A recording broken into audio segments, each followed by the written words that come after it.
The Trader Cobb Crypto Show, talking business in blockchain. G'day everybody, welcome to the Trader Cobb Crypto Show. Today is Thursday, which means another episode of The Trader's Journey. In today's show, I want to cover something I think that if you haven't grappled with it already, you probably will. I know I certainly did. And it came to my mind because just recently it came back up as something that I need to deal with. Now, let me tell you what that is. It's basically accepting who you are. Yeah, and that's being a trader. So throughout my career, there's been times where, especially at the beginning, people will tell you that trading's too risky, that you can't do that. You've got basically haters come out and they tell you that they think they're doing the right thing by you. They're telling you that you shouldn't do this, you can't do this. It's up to these types of people, not you. It's for this person, it's for that person. You didn't go to uni, you didn't do this, you didn't do that. For which they're right. I didn't go to uni. I don't really have any qualifications to do this other than the fact that I've done it. And it's really important to, I suppose, brand yourself for for the fact that you are a trader, simply because if you don't, you might struggle with some identity issues. Here is a story I will tell you about a good friend of mine from London. I haven't heard from her in a long time, so it's probably a bit of an overreach to say that she's a good friend these days, but I'm sure if I picked up the phone I could get a hold of her. But this woman, she was learning to trade and I happened to be her mentor. This was, 8 years ago now, I think it was. And she's a Greek lady, and she and her mother have exchanges. She talks to her mother a lot, and sometimes they don't agree, as with any father-son, mother-daughter, any dynamic, mother and son. Certainly in my case, they don't always agree. Now, this woman, she will remain nameless. She decided she was going to be a trader. And we'd covered this in a mentoring session about, who you are, what do you do? And there's a saying out there, you've got to fake it before you make it. And I don't necessarily agree with that. I think you've got to own it before you can become it. I think that's a better way of putting it. Certainly, I'm not one for faking. I just don't like that. It's just not my role. Right? It's just not my cuddle of fish. Cuddle of fish. I should have said not my cuddlefish, but that would have made no sense at all. Anyway, so basically, she decided she was going to classify herself as a trader. She did other things as well, but she was going to add that to her portfolio, so to speak, or her skill set. So she put on her business card, trader.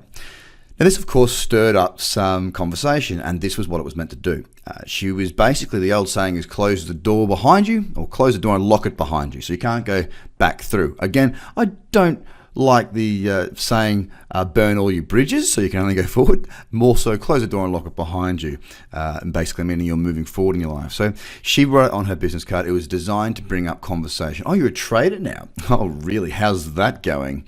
These are the sorts of conversations that she would have. Again, the doubters coming in saying, oh, you shouldn't do that. It's too difficult. You'll lose your money. Don't do this. Don't do that. Here are all the bad stories that I have to tell you about traders. And that's what generally happens. Everyone offloads all the rubbish, all the crap, all the negativity. And what it does is it builds a resolve in the human, because you go, well, okay, you've thrown all you can. Are you finished? Because I'm ready now. And you move forward. Now, what this does is you take massive responsibility for your outcomes. And because you're telling somebody you're going to do something, then you have to be responsible, because now you've owned it. You're putting it out there that you're going to be working your butt off to become a successful trader. So naturally, people say, how's the trading going? Some will be more along the lines of, hey, how's it going? Others will be like, how's it going? Yeah, it's tough, isn't it? Yep, told you so. Now, you've got to get through that. But if you own it, you can truly start to become it and morph into it. And you've got to really take that on board. Now, the reason I bring this up, the reason this is the journey of a trader story today, not just story, but lesson really, is because my daughter's got a school fete coming up. And I've donated one of my packages, the bronze package. I've donated that to the fine kids of Bondi Public. Well, not to the kids, probably to the parents, for the raffle, which my partner is running.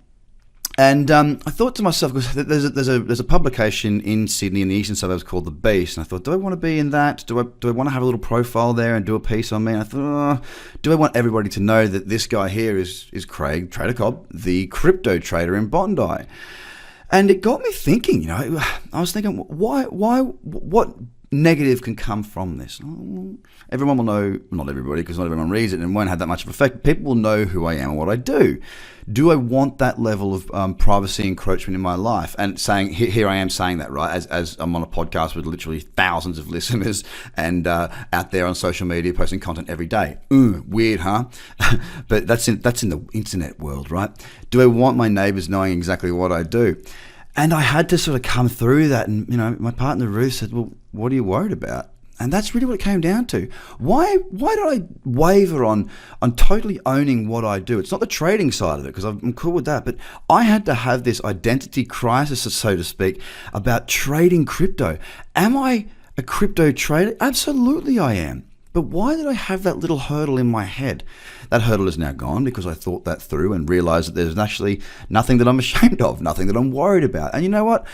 I'm the first person, well, not the first person, I'm one of the first person or people to get involved in this space. I know there are many before me, but I still believe that we're still at the very, very early stages. And for someone like me who's a trader and doing what I do from a traditional market background, yep, I'm definitely one of the first of those people.